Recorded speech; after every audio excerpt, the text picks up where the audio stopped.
ಇನ್ನೊಂದು ವಿಚಾರ ಕೊನೆಯದಾಗಿ SIT ತನಿಖೆ ಮುಖ್ಯಸ್ಥ ಆಗಿರುವಂತಹ ಪ್ರಣಬ್ ಮೊಹಂತಿ ಅವರು ಇವತ್ತು ಗೃಹ ಸಚಿವರ ಮನೆಗೆ ಹೋಗಿ ಭೇಟಿ ಮಾಡಿ ಚರ್ಚೆಯನ್ನು ಮಾಡಿದ್ದಾರೆ. ಇದೊಂದು ತನಿಖೆ ಬಗ್ಗೆ ನೀವು ಹೇಳೋದಾದ್ರೆ ನೋಡಿ, ಈ ಸರ್ಕಾರ ಒಂದು ರೀತಿ ಕಣ್ಣು, ಕಿವಿ, ಮೂಗು, ಬುದ್ಧಿ ಎಲ್ಲವನ್ನ ಕಳ್ಕೊಂಡಿದೆ.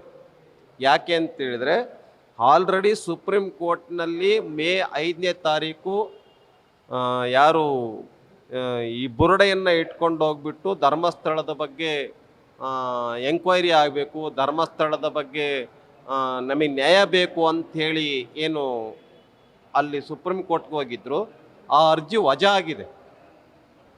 ವಜಾ ಆಗಿದೆ. ಯಾಕೆ ಅಂತ ಹೇಳಿದರೆ ಅವರು ಹೇಳ್ತಾ ಇರೋದು 1985ರಿಂದ 2004ರವರೆಗೆ ಆಗಿರ್ತಕ್ಕಂಥ ಕೊಲೆಗಳು, ಆಮೇಲೆ ಸುಲಿಗೆಗಳು, ಆಮೇಲೆ ಅತ್ಯಾಚಾರಗಳು, ಇವುಗಳ ಬಗ್ಗೆ ತನಿಖೆ ಆಗಬೇಕು ಅಂತ ಕೇಳಿದಾಗ ಇಷ್ಟು ವರ್ಷ ನೀವೇನು ಮಾಡ್ತಾ ಇದ್ರಿ?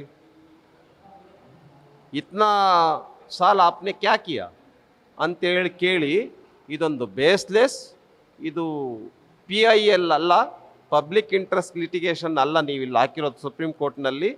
ಪೈಸಾ ಇಂಟ್ರೆಸ್ಟೆಡ್ ಲಿಟಿಗೇಷನ್, ಆಮೇಲೆ ಪಬ್ಲಿಸಿಟಿ ಇಂಟ್ರೆಸ್ಟೆಡ್ ಲಿಟಿಗೇಷನ್, ಆಮೇಲೆ ಪ್ರೈವೇಟ್ ಇಂಟ್ರೆಸ್ಟೆಡ್ ಲಿಟಿಗೇಷನ್ ಅಂತ ಹೇಳಿ ಆ ಅರ್ಜಿಯನ್ನು ವಜಾ ಮಾಡಿದೆ. ಅಲ್ಲಿ ಸುಪ್ರೀಂ ಕೋರ್ಟಲ್ಲಿ ವಜಾ ಮಾಡಿದಂಥ ವಿಷಯ ಕರ್ನಾಟಕ ರಾಜ್ಯ ಸರ್ಕಾರಕ್ಕೆ ಗೊತ್ತಾಗಬೇಕಾಗಿತ್ತು. ನಮಗೆ ಗೊತ್ತಿಲ್ಲ ಅಂತ ಈ ಸರ್ಕಾರ ಹೇಳ್ತಾ ಇದೆ. ಅಂದರೆ ಈ ಸರ್ಕಾರಕ್ಕೆ ಗೊತ್ತಿಲ್ಲದೆ ಇವರು SIT ಕೊಟ್ಟಿದ್ದಾರೆ.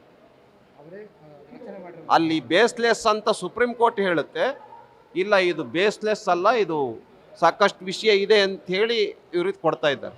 ಆದ್ದರಿಂದ ಕೂಡಲೇ ಸರ್ಕಾರ ಇದರ ಬಗ್ಗೆ ಸರಿಯಾದ ಕ್ರಮವನ್ನು ತೆಗೆದುಕೊಳ್ಬೇಕು ಅಂತ ಆಗ್ರಹ ಪಡಿಸ್ತಾರೆ. ಕ್ಷಣ ಕ್ಷಣದ ಸುದ್ದಿಗಳಿಗಾಗಿ ಫ್ರೀಡಂ ಟಿವಿ ಸಬ್ಸ್ಕ್ರೈಬ್ ಮಾಡಿ, ಲೈಕ್ ಮಾಡಿ ಹಾಗೂ ಫಾಲೋ ಮಾಡಿ.